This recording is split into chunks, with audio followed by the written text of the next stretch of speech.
আজকের এই ভিডিওতে আপনার সুপারস্টার শাকিব খানের বরবাদ মুভির ফুল রিভিউ পেতে চলেছেন। হ্যাঁ, আপনি ঠিক শুনছেন। আপনাদেরকে এই ফুল রিভিউ দেওয়ার জন্য আমি শাকিব খানের বরবাদ সিনেমাটি দুইবার দেখেছি।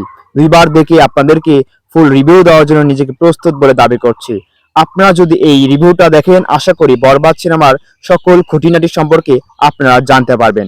আমি যখন হলে সিনেমাটি দেখতে গিয়েছিলাম, হল হাউসফুল ছিল, অনেকেই টিকিট পাচ্ছিল না, অনেকেই গাদাগাদি চাপাচাপি করে এই গরমের মধ্যে, এখানে ফ্যানের ব্যবস্থাও ছিল না, তার মধ্যেও আমরা খালি গায়ে এই সিনেমাটি দেখেছি। আসলে সিনেমাটা যদি ভালো হয় তাহলে এগুলো বিষয় নয়। আসলে আজকের এই ভিডিওতে আমি আপনাদেরকে পুরো সাকিবের ছবির পুরো গল্পটাই এ টু জেড আপনাদেরকে বলতে চলেছি। হ্যাঁ, আপনারা শুরু থেকে শেষ পর্যন্ত আমাদের সাথে হলে কি হয়েছে, কিংবা এই ছবিটা কি দিয়ে শুরু হয়েছে, কি দিয়ে শেষ হলো, সকল তথ্য আমি এই ভিডিওতে দেওয়ার চেষ্টা করব। আসলে আপনি যদি মনোযোগ সহকারে এই রিভিউটা শুনেন, আমি আশা করি আপনি সিনেমা না দেখেও এই সিনেমার সকল তথ্য জানতে পারবেন 100%। হ্যাঁ, আপনি সত্যি শুনছেন। তো চলুন পুরোপুরি ভাবে গল্পে চলে যাওয়া যাক। তার আগে আপনাদেরকে বলে রাখি, আমি এই ভিডিও শেষে এই সিনেমার কিছু নেগেটিভ দিক এবং পজিটিভ দিকগুলো নিয়ে আলোচনা করব। আসলে হ্যাঁ, কিছু কিছু নেগেটিভ দিকও রয়েছে, তো সকল বিষয়ে আলোচনা হবে। চলুন গল্পে চলে যাওয়া যাক। আর ভিডিওটা একটু লম্বা হলে দুঃখিত, কারণ আমি 2 ঘন্টা 19 মিনিট 10 সেকেন্ড আমি আপনাদের মাত্র কয়েক মিনিটে বলতে চলেছি। আসলে আমি আপনাদেরকে বোঝানোর জন্য সম্পূর্ণ প্রস্তুত আছি। আশা করি আপনারা সকল বিষয় বুঝতে পারবেন। সিনেমার শুরুতেই কিছু অ্যাড দেখানো হয়, যেগুলো দর্শকদের জন্য খুবই বিরক্তিকর ছিল। তারপর স্ক্রিনে সিনেমার কলাকৌশলীদের নাম এবং সিনেমার সেন্সর সার্টিফিকেট দেখানো হয়। তারপর শুরুতেই একটি স্কুলের ছাত্রছাত্রীদের ক্লাস নেওয়ার দৃশ্য দেখানো হয়, যেখানে শাকিব খানের ছোটবেলার দৃশ্য ফুটে ওঠে। সেখানে ছোটবেলার শাকিব তার বান্ধবীকে টিজ করার জন্য শিক্ষক গালি দিলে শিক্ষককে শুরুতেই হত্যা করে। শিক্ষককে হত্যা করার মাধ্যমেই সাকিবের ছবির শুভ সূচনা ঘটে। আর তখনই হলে দর্শকরা বুঝতে পারে যে আসলে আমরা একটা অন্যরকম লেভেলের ছবি দেখতে চলেছি। শুরুতেই এরকম একটি রহস্যময় ঘটনা সবাইকে চিন্তিত করে তোলে। আর এই ছবিতে সাকিব খানের নাম আরিয়ান মির্জা এবং তার বাবা মিশা সওদাগরের নাম আদিপ মির্জা। আদিপ মির্জা হলো শহরের সবচেয়ে ধনী এবং কোটিপতি, যার কথায় শহরের সকল নেতা থেকে শুরু করে মন্ত্রী মিনিস্টার সবাই তার কথা শোনে এবং তার পাওয়ার অনেক। আর সে পাওয়ারকে কাজে লাগিয়ে সাকিব খান শহরে ঘটে যাওয়া সকল কুকর্ম, ধর্ষণ, নিশাপান করে বেড়ায়। এক কথায় সাকিব খানের চরিত্র একদম বিচ্ছিরি দেখানো হয়, যেখানে তাকে কেউ বাধা দিতে পারে না, কারণ তার বাপ আদিপ মির্জা। আর আদিপ মির্জাকে সবাই ভয় পায়, যার কারণে সাকিব খানকে কেউ বাধা দিতে পারে না, যার কারণে সাকিব খান হয়ে ওঠে শহরের সবচেয়ে বড় গুন্ডা। আর এর পিছনে তার বাবা এককভাবে দায়ী, অর্থাৎ তার বাবা চায় সাকিব খান এরকম ভাবেই চলুক। শুরুতে দৃশ্যগুলোর মধ্যে একটি আদালতের দৃশ্য দেখানো হয়, যেখানে সাকিব খানকে প্রথমেই তোলা হয় এবং সেই যে চরিত্রে আপনি দেখেছেন যে বেশি বড় বড় চুল এবং হেলিকপ্টারে যাওয়ার যে লুকটা আপনারা দেখেছেন, সেই লুকেই সাকিব খানকে তোলা হয় আদালতের কাঠগড়ায় এবং তাকে নিতু হত্যার বিচার চাওয়া হয়। আর এখানে বলে রাখা ভালো হচ্ছে, সে নিতু হচ্ছে এই সিনেমার নায়িকা ইদিকা পাল, যেটা আপনারা সবাই জানেন। এবং আদালতে দেখানো হয় যে সাকিব খান যে নিতুকে হত্যা করেছে তার তথ্য প্রমাণ তার উকিল পেশ করে এবং সাকিব খানের বিবরণী দিতে থাকে। এখান থেকেই সিনেমার শুরু, অর্থাৎ আদালতকে কেন্দ্র করে সেখানে খেয়াল দেখানো হয়, অর্থাৎ আগে ঘটে যাওয়া সকল দৃশ্যকল্প আমাদের সামনে তুলে ধরা হয়।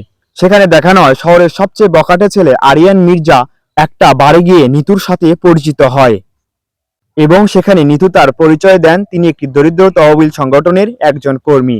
তার অধীনে অনেক দরিদ্র ছেলেপেলে কাজ করে এবং তারা থাকে, তাদেরকে ভরণ পোষণ ও খাওয়া দাওয়ার জন্য সাকিবের কাছ থেকে টাকা চাওয়া হয়। আর সেখানে এই বখাটে ছেলে আরিয়ানের কাছে নিতুকে ভালো লেগে যায় এবং জিল্লুকে বলে যা টাকা লাগে ওকে দিয়ে দাও। আর এখানে জিল্লু হচ্ছে সাকিব খানে অর্থাৎ আরিয়ান মির্জার সহকারী, যেখানে সাকিব খান থাকে বা আরিয়ান মির্জার পিএস। সেখানে নিতু অনেকগুলো টাকা পেয়ে সে অনেক খুশি হয়ে যায় এবং সাকিবের কাছে থ্যাংক ইউ, ধন্যবাদ জানায়। তারপর সাকিব খান নিতুকে জুস খাওয়িয়ে অজ্ঞান করে। আর যেখানে সাকিব খান অনেক মেয়ে সর্বনাশ করেছে, সে নিতুর বেলায় বিপরীত হয়, কারণ নিতুকে সে ভালোবাসে এবং সে তাকে বিয়ে করার জন্য ব্রত করে।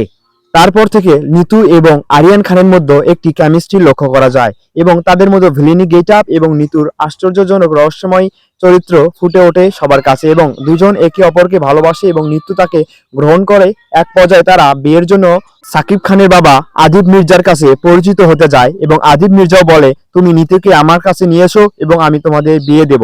তারপরে আরিয়ান মির্জা এবং নিতু আদিপ মির্জার সাথে পরিচিত হওয়ার জন্য এক টেবিলে বসে। আরিয়ান মির্জা নিতুকে সালাম দিতে বলে, সেখানে নিতু সালাম না দিয়ে আদিপ মির্জার নাম ধরে সম্বোধন করে এবং ভয়ঙ্কর চোখে তাকায়। তখনই বোঝা যায় এর পেছনে রয়েছে আরো অনেক রহস্য, আর এখানে ইন্টারফেল হয় অর্থাৎ বিরতি হয়। আর বিরতিতে জিন 3, দাগি এবং জঙ্গলি সিনেমার ট্রেলার বা টিজার দেখানো হয়। আর এখন যারা আমার ভিডিও আপনারা দেখতেছেন তারা অবশ্যই আমার চ্যানেলটা সাবস্ক্রাইব করবেন। ভিডিওটি ভালো লাগলে লাইক কমেন্টের মাধ্যমে আপনি আপনার প্রতিক্রিয়া জানাতে পারেন। তারপর আদিপ মির্জার প্রতি নিতুর সেই ভয়ঙ্কর রূপের দৃশ্য জানা যায়, অর্থাৎ জানা যায় যে নিতুর বাবা মা ছিল একটা দরিদ্র পরিবারের। আরিয়ানের বাবা আদিপ মির্জা নিতুর বাবাকে মিথ্যা মামলায় ফাঁসিয়ে মৃত্যুদণ্ড এবং তার মাকে ধর্ষণ করে মেরে ফেলে, যার প্রতিশোধ নেওয়ার জন্যই নিতু এই নাটক করেছে শাকিব খানের সাথে, অর্থাৎ আরিয়ান মির্জার সাথে। তারপর থেকেই সিনেমায় দেখা যায় নতুন মোড়। তার আগের একটি দৃশ্যে দেখানো হয় শহরের আরেক শিল্পপতি নাবিদ খানের ছেলে প্রিন্সের সাথে আরিয়ান মির্জা আর নিতুর পরিচয় করার বিষয়টি। সেখানে আরিয়ান মির্জা এবং নিতুর পরিচয় ক্ষেত্রে প্রিন্স নিতুকে জড়িয়ে ধরতে চাইলে নিতু তাকে জড়িয়ে ধরতে বাধা দেয়। এতে করে প্রিন্স ক্ষোভ নিয়ে নিতুকে খ্যাত এবং জঙ্গলি হিসাবে আখ্যা করে এবং আরো অন্যান্য কটূক্তি করে নিতুর নামে। আর এখানে প্রিন্স হচ্ছে, আপনারা যারা দুষ্টু কোকিল গানটি দেখেছিলেন, সেই দুষ্টু কোকিল গানে যে কিছু সেকেন্ডের জন্য অভিনয় করা সেই কলকাতার মানজিব সাজদেব, সে এক কথায় পুরো সিনেমা জুড়ে অসাধারণ অভিনয় করেছে। আর নিতুকে এরকম কটূক্তি করায় পরে সাকিব অর্থাৎ আরিয়ান মির্জা প্রিন্সের বাসায় গিয়ে গোলাগুলি করে এবং অনেক জনকে মেরে ফেলে। তারপর নাবিদ খানের ছেলে অর্থাৎ প্রিন্সকে তার গায়ে মুক্তা দেয়। এরকম লজ্জাজনক ঘটনা প্রিন্স এসে তার বাবা নাবিদ খানকে জানায়। আর এই নাবিদ খানেরই দুই ছেলে, একটা প্রিন্স আর একটা হচ্ছে যিশু সেনগুপ্ত, যার নাম এখানে ফারহান। আর এই ফারহান হয়েছে এই সিনেমার মূল ভিলেনের চরিত্রে। সেই ফারহান বা যিশু সেনগুপ্তর কাজই হচ্ছে ধর্ষণ করা, বিভিন্ন ধর্ষণের কাজ করার ক্ষেত্রে সে এখন বিদেশে অবস্থান করছে। প্রিন্সের গায়ে এরকম মুক্তা দেওয়ার ঘটনায় প্রিন্স তার বাবা নাবিদ খানকে বলে তার ভাইয়া ফারহানকে দেশে আনতে, অর্থাৎ যিশু সেনগুপ্তকে দেশে আনার জন্য নাবিদ খান তার বাবার কাছে রিকোয়েস্ট করে। তারপর যিশু সেনগুপ্তের কিছু দৃশ্য দেখানো হয়। ভালোবাসা পাওয়ার জন্য আরিয়ান মির্জা সব করতে থাকে। নিতুর মা ধর্ষণের হত্যাকাণ্ডের সাথে জড়িত 23 জন মন্ত্রীকে ডেকে এনে সাকিব খান অর্থাৎ আরিয়ান মির্জা গুলি করে হত্যা করে। এই দৃশ্যটা ছিল অসাধারণ একটি দৃশ্য, যেখানে সাকিব খান পার্টি দেওয়ার নাম করে এনে সকলকে গুলি করে হত্যা করে। এখানে দেশের প্রায় 23 জন মন্ত্রী মারা যায়। আর এই 23 জনের ভিতরে ছিল নাবিদ খান অর্থাৎ প্রিন্সের বাবা অর্থাৎ ফারহান। যিশু সেনগুপ্ত, এই সিনেমার মূল ভিলেন যিশু সেনগুপ্তের বাবা নাবিদ খান মারা যায়। তারপর ভিলেন যিশু সেনগুপ্ত দেশে চলে আসে সাকিব খানের বিরুদ্ধে অর্থাৎ আরিয়ান মির্জার বিরুদ্ধে প্রতিশোধ নেওয়ার জন্য, তার বাবার হত্যাকাণ্ডের জন্য। আর এইদিকে নায়িকা নিতু অর্থাৎ ইদিকা পাল তার রূপ বারবার চেঞ্জ করতে থাকে, যেটা ছবির মোমেন্টামকে অনেকবার ঘুরিয়ে দিয়েছে। তারপর যিশু সেনগুপ্ত দেশে আসার পর সাকিব খান একটি গাড়ি নিয়ে রাস্তায় চলতে থাকা অবস্থায় একটি বড় লরি দিয়ে সাকিব খানের গাড়িকে ধাক্কা দেয়। সেখানে সাকিব খানের দেহ ছিন্ন ভিন্ন হয়ে যায়। তারপর স্ক্রিনে কয়েক মাস পর দেখানো হয়। তারপর সাকিব খানের কয়েক মাস পর যে আপনার হেলিকপ্টারে ওঠার যে লুকটা দেখেছেন সেই লুক প্রকাশ পায়। তারপর যিশু সেনগুপ্ত নিতুকে তার কাছে ধরে নিয়ে যায় এবং তাকে দেখে সে আপ্লুত হয়ে পড়ে এবং তাকে বিয়ে করার জন্য প্রস্তাবনা দেয়। সেখানে নিতু রাজি না থাকলেও জোরপূর্বক যিশু সেখানে বিয়ে করার জন্য বন্দোবস্ত করে। আর এদিকে সাকিব খানের পিএস জিল্লু আরিয়ান মির্জাকে জানায় যে আজকে নিতুর বিয়ে। এই কথা শোনা মাত্রই আরিয়ান বলে, এ জিল্লু, মাল রেডি কর। তারপর আরিয়ান সেই হেলিকপ্টার করে সেই যিশু সেনগুপ্তর বিয়ের মণ্ডপের কাছে গিয়ে ল্যান্ড করে এবং একে একে গুলি দিয়ে একের পর এক মানুষকে হত্যা করে। তারপর সে যিশু সেনগুপ্তকেও হত্যা করে, গুলি করে। তার সাথে কিছু পরিমাণ একটা ফাইটিং এর দৃশ্য দেখানো হয়। তারপর নায়িকা নিতু সাকিব খানকে দেখে আরিয়ান মির্জাকে দেখে যখন তার কাছে ছুটে আসতে চায়, সাকিব খান নিতুকে ছলনাময়ী ভেবে সেখানে গুলি করে হত্যা করে। হত্যার আগের কিছু মুহূর্তের নিতু তার ভালোবাসার প্রকাশ দেয়, অর্থাৎ সে জানায় সে সত্যি আরিয়ান মির্জাকে অনেক ভালোবাসতো। সেখানে সাকিব অর্থাৎ আরিয়ান মির্জা বুঝতে পারে। তারপর জিল্লুকে বলে, জিল্লু হেলিকপ্টার রেডি কর। কিন্তু হেলিকপ্টার রেডি করার আগেই সাকিবের হাতেই নিতুর মৃত্যু ঘটে।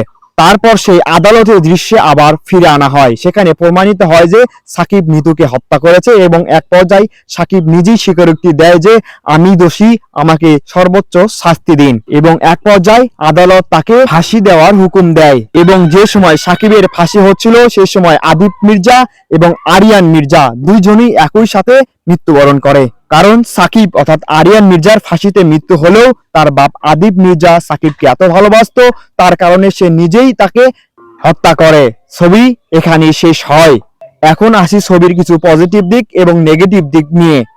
পজিটিভ দিকের কথা বলতে গেলে আজকে বলে শেষ করা সম্ভব হবে না। পজিটিভ দিকগুলোর মধ্যে আমার সবচেয়ে বেশি ভালো লেগেছে এই ভূমির বিজিএম গুলো, অর্থাৎ যে মিউজিক গুলো ব্যবহার করা হয়েছে সেগুলো ছিল অসাধারণ, আর সাকিব খানের অ্যাক্টিং তো দুর্দান্ত, এক কথাই অসম্ভব অসম্ভব সুন্দর। আরো নিতু থেকে শুরু করে যে ইদিকা পল, যিশু সেনগুপ্ত সবার অভিনয় ছিল এক কথায় অসাধারণ। আর মুভির যেমন পজিটিভ দিক রয়েছে তেমনই কিছু নেগেটিভ দিকও রয়েছে।